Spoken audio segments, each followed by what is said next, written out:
day 3 of the judicial hearing, confirmation hearing of Ketanji Brown Jackson, Judge Ketanji Brown Jackson, KBJ. Are you watching it? I'm watching the highlights because not that I don't want to see her, I just cringe listening to them. So I've seen some of their showboating. You know, they're doing a lot of showboating. Oh, they are. They are. For their. We're gonna just play rapid fire, and it's gonna be like, I'll play the clip, you comment. I play the clip, you comment. People, feel free to join us. 866-801-8255. We have this whole hour, and then we're gonna do a palate cleanse the next hour with Black Love. Literally, the co-founder of Black Love will be with us, and then the last hour. Oh, I cannot wait to talk to this woman. I have when I was doing Global Majority, which we're gonna bring back in another form, my apparel company. Which I wasn't in the t-shirt business. So I was like, let me get out of this. I ain't got time to do the t-shirts and field your complaints about the t-shirts not coming. It's the wrong size. I was like, I got to tap out. But I had a t-shirt with the Black woman that created the scientist, the doctor, the procedure for removing cataracts, Patricia Bath. Mm-hmm. Last hour, her daughter's going to be on the show, who's also a doctor. She's a psychiatrist. I'm looking forward to this. So we got my show, man. Let me tell you, if I wasn't on my show, I would be like, this show is all of the things on your show. I would just be listening. I wouldn't even be trying to get on my show because I'm like this. I wouldn't even be calling in. I'd just be like, this show. Let me sit here and soak up all of this. I ain't getting this nowhere else. This is worth my time and money. I appreciate this show, even as a person sitting on it. All right. Before we do that, though, Madeleine Albright, the first woman to serve as U.S. Secretary of State, has died today. She lost her battle with cancer. She was 84 years old. Family mentioned it. And she's also the mentor. She was the mentor to Antony Blinken, who is our current Secretary of State. As you know, she was appointed to that position by President Bill Clinton and becoming the first woman. I did not know that, A, she was a Taurus, and B, she was 4'11". Did not know that till today. 4'11". Little. Better come on through with your big personality and spurt and short of stature. None of that matters because nobody controls their height. Or people, oh, you're so tall or whatever. I had nothing to do with this. Oh, you're so short. Those people had nothing to do with it. So, it can't be an accolade or it can't be something you praise somebody for their height. All right. Now the weight. We're gonna get into Lizzo later. Maybe that's a Friday conversation. But the height, y'all can't control that. The weight. All right. So let's start playing these clips from. This was last night. Now, not only did she go all day, then there was a night session, and I think the night session was worse than the day session. So I'm like, I caught out there because I had my TV on. I think C-SPAN by accident, and I'm sitting there and I was like, oh, okay. What's his name? Buttigieg. All right. I can listen to that. And then I got sucked in, Tonya, and I got angry. I was like, and then I'm tweeting. I was like, I'm gonna get banned from Twitter because I can't control myself right now. Let me get off Twitter and off the C-SPAN. But let's. Who should we start with? This is from yesterday. This guy. Now, Dr. Carr calls him foghorn leghorn. So that's not me. That wasn't an original framing of this person. Dr. Greg Carr calls him foghorn leghorn. I added boss hog as a complete description of what this man, and I'm bringing him first because Gary Chambers is running to replace him. Ooh. So we need to if you live near Louisiana, you got family members in Louisiana, you got people in Louisiana that you like, that you can't stand, make sure everybody in Louisiana that you know is registered to vote. November 8th, first of all, you got to elect Gary Chambers in the primary, but then Gary Chambers Jr. in November 8th in Louisiana. Why do I know this? Because this is the election that I am going to be focusing on.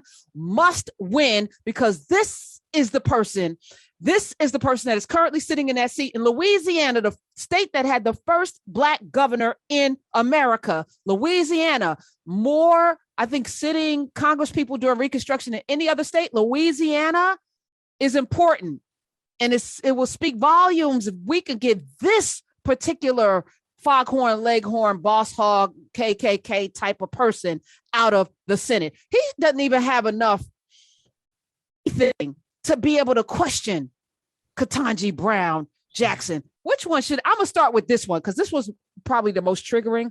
Cut 3, Smiz, cut 3. I have enjoyed listening to you today. I find you to be very intelligent and very articulate. I'm still a little uncertain about how you think, how you approach cases. Please, okay.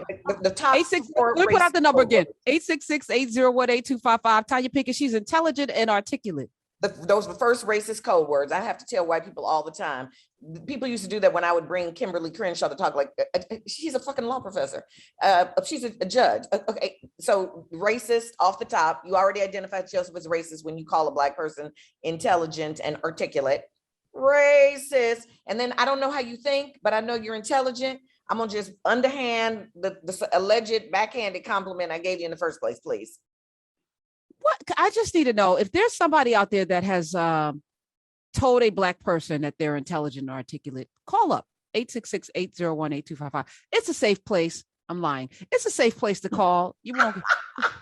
I'm totally lying. I'm gaslighting you right now. Please call up because I would like to know in your mind, because what you're saying to us, this is what it sounds like. So call, please. But if you're not calling, you're just sitting in your car knowing you've done this.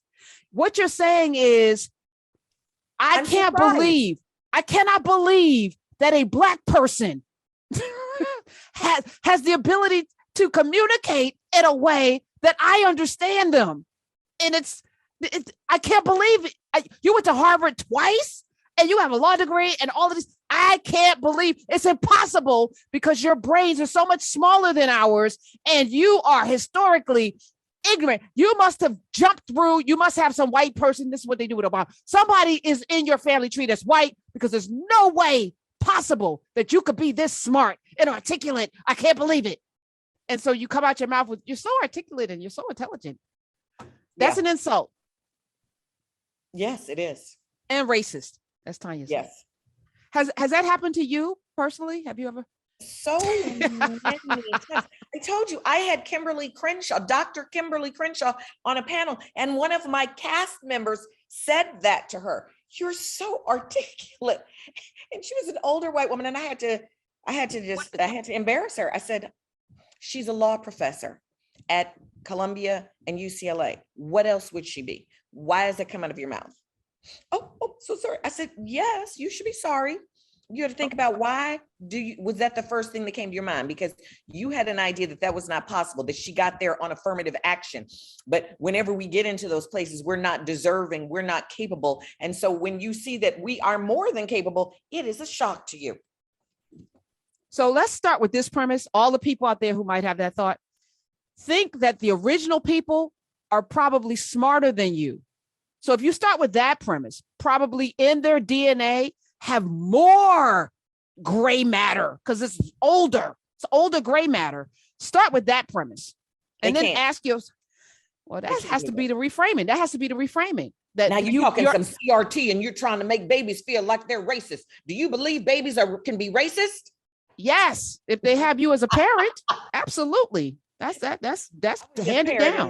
Was that Ted Cruz who said that to I have no Ted Cruz. I do have one. You put Smith snuck that on to my supplement. I didn't pull this, but go ahead, Smith, play the Ted Cruz thing. This is a book that is taught at Georgetown Day School to students in pre-K through second grade, so 4 through 7 years old.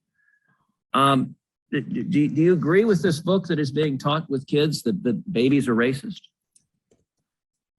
Senator, I do not believe that any child should be made to feel as though they are racist or though they are not valued or though they are less than, that they are victims, that they are oppressors. I don't believe in any of that. Are you comfortable with these ideas being taught to children as young as 4 and in respect to the first book, as young as 8 and 9 in respect to the second book? Senator, I have not reviewed any of those books, any of those ideas. They don't come up in my work as a judge. which I'm respectfully here to address. Yeah, I'm not here to, this has nothing to do with interview me for the job. I will not be litigating on whether or not this book is good or not. But she should have said, are you comfortable with racism in America? You know, that would have been sassy. And that would have just been What? ding, ding, she's done. Damn it. I will never be on the Supreme Court. By the way, you don't have to be a lawyer, so it's possible. But I will never be nominated because that's what it would have been my question. I'd have been so Socratic in that moment. Are you comfortable with racism in America? Sassy, Are you comfortable sassy with Black woman? We can't trust her. Okay. Ooh, But thankfully, to Ted Cruz, Ibram Kendi, Dr. Ibram Kendi's ex-Kendi said, thank you, because my book now is doing so much better. Thank you. A lot of people. And did he have to buy a copy? So like, I appreciate it. I appreciate it for children. All right. Thank you for elevating my book to a national conversation. Now Yes. everyone watching the hearings wants to know what is in that book. Yes. And did you hear her? Why do I have to? She was like, this is too much. She's all right. excellent though. You know, who else got her in one? They started getting her and comparing her to, what's that guy? I think it was Lady Graham. Lady Graham was like, well, how would you feel if they did this and that and the other to you? Asking her about something that had nothing to do with the court. Well, would you like it if they did that to you? Mhm. And she was like, Okay. All right. I was going to stick with Foghorn Leghorn Boss Hog, but since you brought it up, Tonya, cut 7, Smiths. Cut number 7. How would you feel that if I'd had a letter from somebody accusing you of something, a crime or misconduct, for weeks, Senator Durbin, just before this hearing's over, and not allow you to comment on the accusation? How would you feel about that? Senator, I'm not sure. I don't understand the context of the question. Well, did you watch the Kavanaugh hearings? No, sir. Are you familiar what happened in the Kavanaugh hearings? Generally. Senator, your time is. Well, please, Mr. Chairman. Oh my God. So to be honest, it's a minute and 47 seconds. She filibustered every question I had, and she has a right to give an answer, but I'm trying to make a point in 20 minutes. You were here for Kavanaugh. If she's confused about what happened, some people on the other side had an accusation against Judge Kavanaugh that during high school, he sexually assaulted somebody. do I have to be a judge determined that was a lie.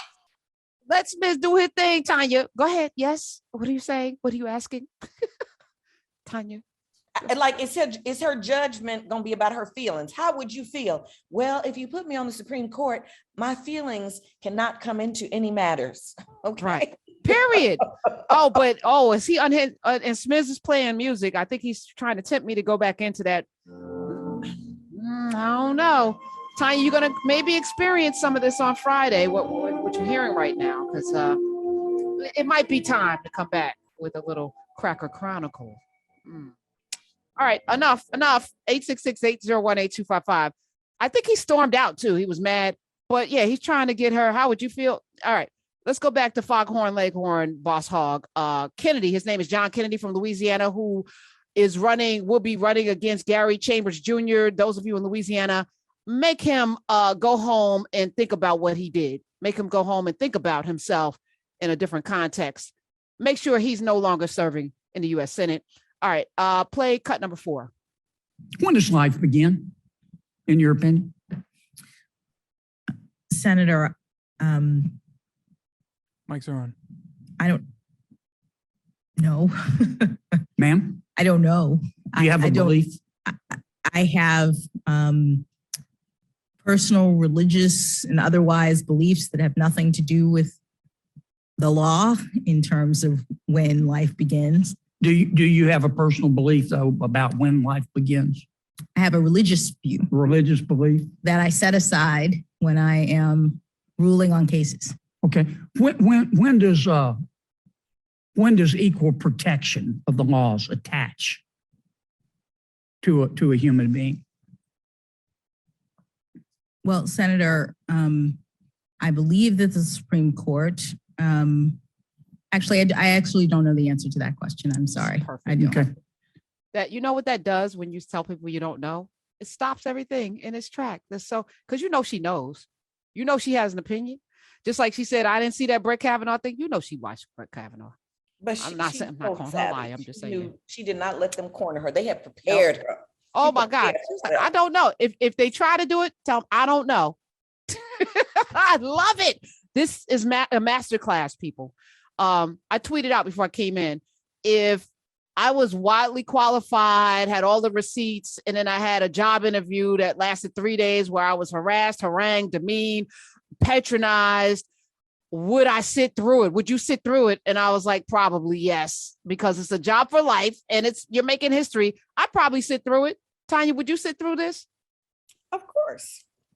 Yes, we would sit through it. She's going to have a lifetime opportunity to change the course of American history. I wouldn't get there because I would have already messed myself up earlier. Yeah, me too. We both did. We already know we would, but you know, the tide is turning. It's weird. President, you know, I'm not saying never, because if called, I would definitely sit through it and make it my business to embarrass every single last one. She's doing it. I would be a little bit more heavy-handed, and definitely they would call me, and I would dare you to call me an angry Black woman. I would dare you to use that trope. I would dare you, and I would actually be angry. Sassy. Dare you to. That's what they would say. She was a little sassy. Sassy. I dare you to use those terms. All right. The other person that made my my booty itch, and not in a good way, was Tom Tillis. That was today. The Kennedy clips were from yesterday. Lindsey Graham, Graham Cracker. That's my nickname for him, because Graham was today. Tom Tillis today. And he is from North Carolina, Republican from North Carolina. Tried to get her hemmed up on some dark money BS with a chart. He brought out a chart, not a whiteboard, but a chart with some stuff on it.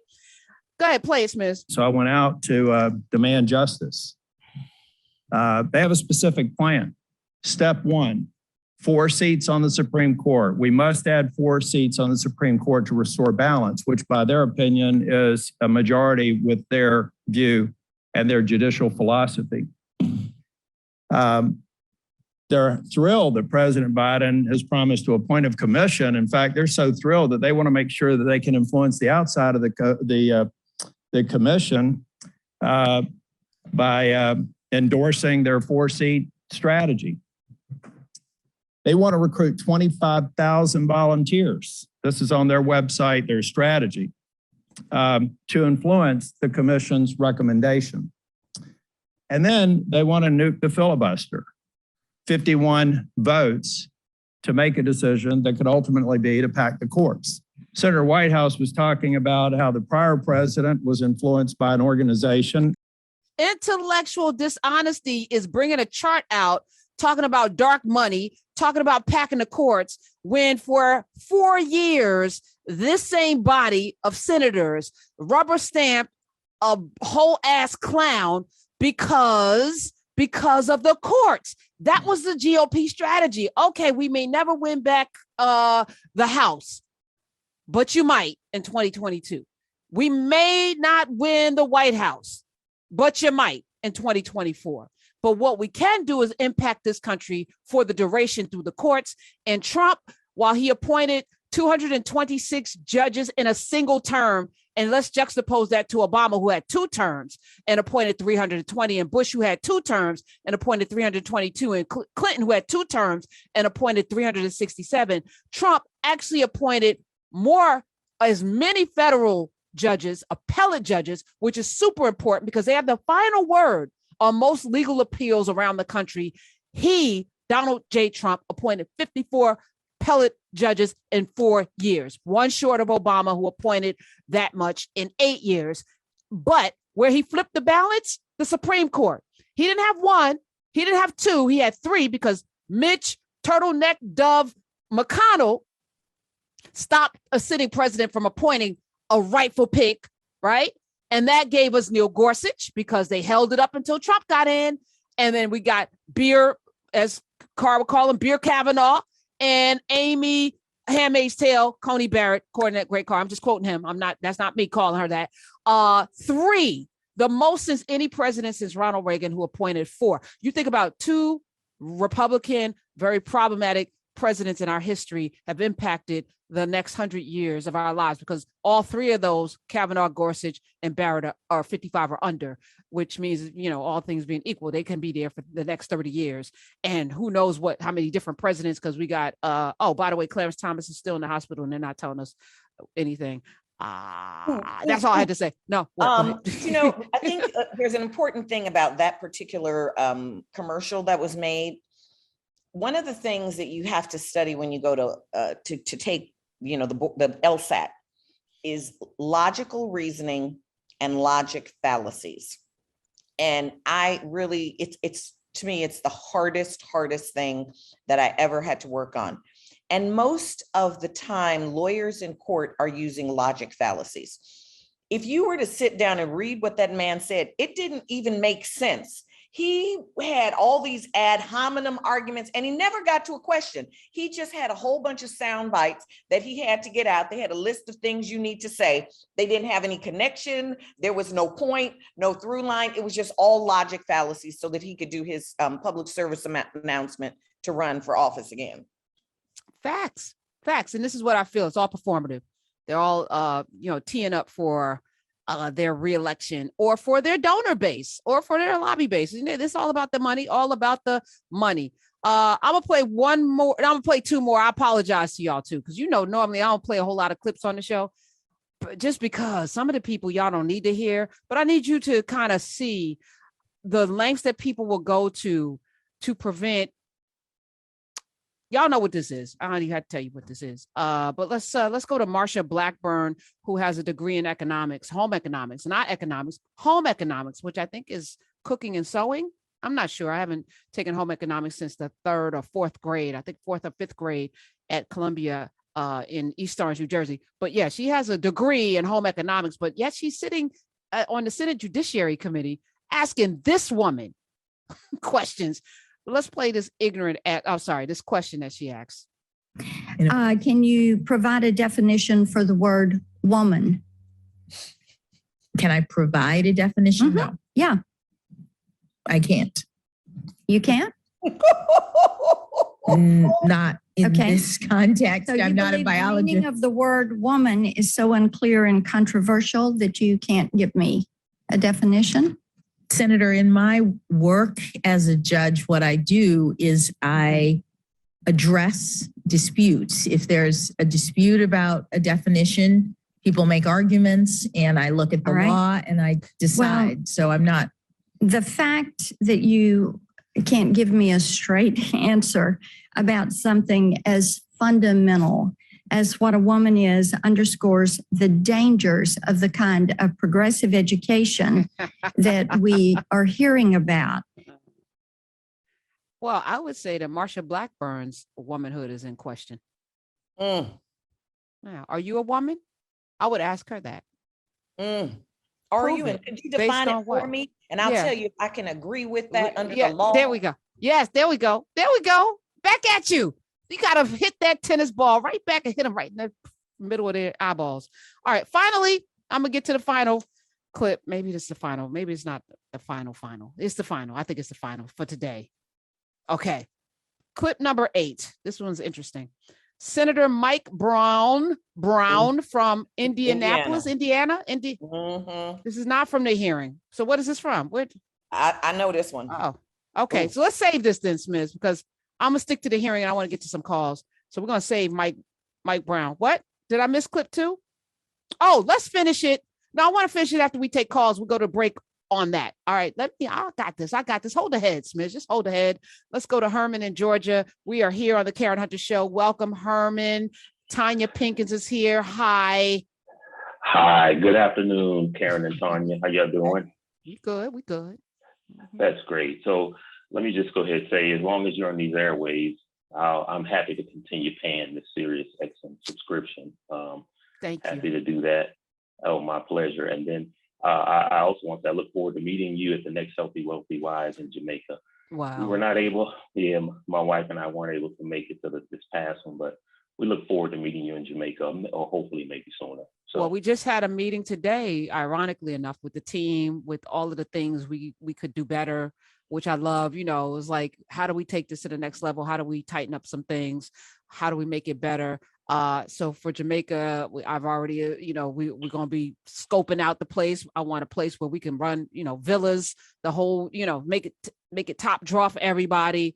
We won't be having a lot of speakers. We're going to be doing a lot of fun things and going up in the bush and picking our own herbs and stuff. But yeah, we're already planning for next year, and hopefully in the next month I'll be able to let y'all know, because I can't wait to be with y'all in a nice tropical beachy place. And Tonya, you better show up. You better show up. Mm-hmm.